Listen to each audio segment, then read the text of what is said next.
Assalamualaikum warahmatullahi wabarakatuh. Bismillahirrahmanirrahim. Alhamdulillah, alhamdulillahillazi faddala bani adama bil ilmi wa amala ala jami'il alam. Wassalatu wassalamu ala sayyidil arabi wal ajam wa ala alihi wa ashabihi ya nabi al ulumi wal hikam. Yang saya hormati Bapak Kiai Haji Lukman Hakim Hamid selaku pengasuh Pondok Pesantren Al Hamid. Yang saya hormati Bapak Ibnu Mubarak selaku kepala Pondok Putra Al Hamid, serta sahabat Hira yang saya banggakan. Pertama-tama, marilah kita panjatkan puja dan puji syukur kita kehadirat Allah Subhanahu wa taala yang telah memberikan nikmat mata untuk melihat meskipun melihat ia dengan yang lain. Yang telah memberikan nikmat hati untuk merasakan meskipun merasakan rasanya tersakiti.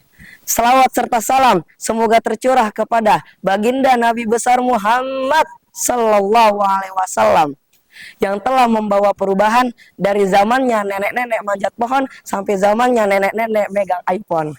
Yang telah membawa perubahan dari zamannya kakek-kakek masih dikerok sampai zamannya kakek-kakek naik aerok. Semoga kita semua mendapatkan syafaatnya di yaumil akhir nanti. Amin amin ya rabbal alamin. Pada kesempatan kali ini izinkan asatid untuk menyampaikan untayan pidato yang berjudul Ramadan adalah bulan Al-Quran.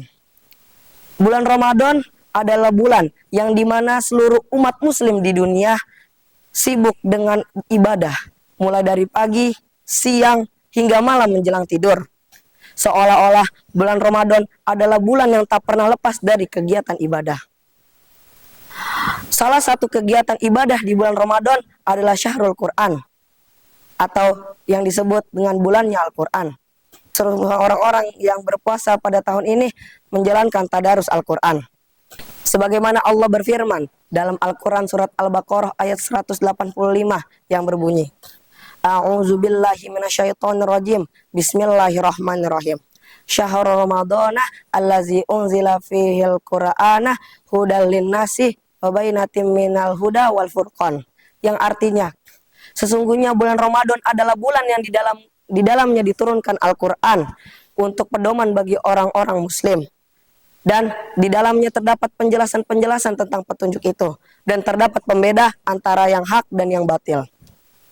Ayat ini menjelaskan bahwa bulan Ramadan adalah bulan diturunkannya Al-Quran, tepatnya pada malam Lailatul Qadar.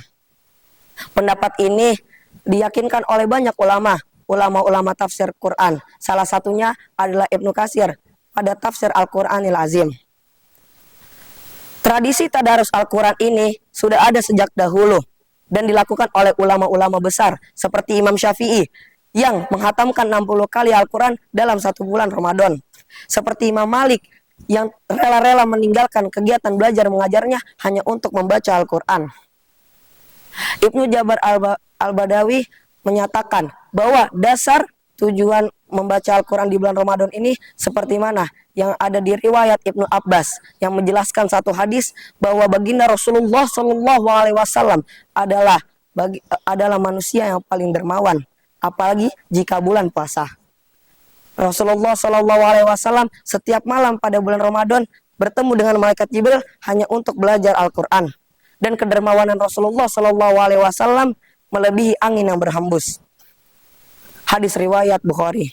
Di dalam hadis ini dijelaskan bahwa Rasulullah SAW setiap malam diajarkan Al-Quran oleh baginda Jibril.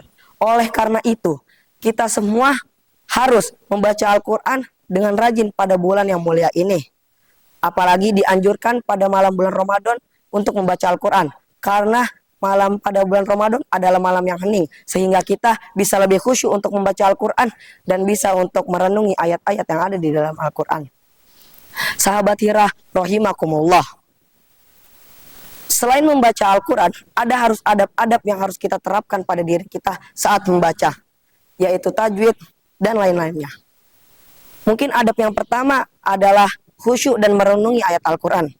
Al-Quran adalah kitab yang paling mulia yang diturunkan Allah langsung kepada Nabi Muhammad. Dan di dalamnya banyak makna-makna yang bisa kita pelajari. Maka dari itu kita membacanya tidak boleh asal-asalan, tapi kita harus renungi dan kita pahami.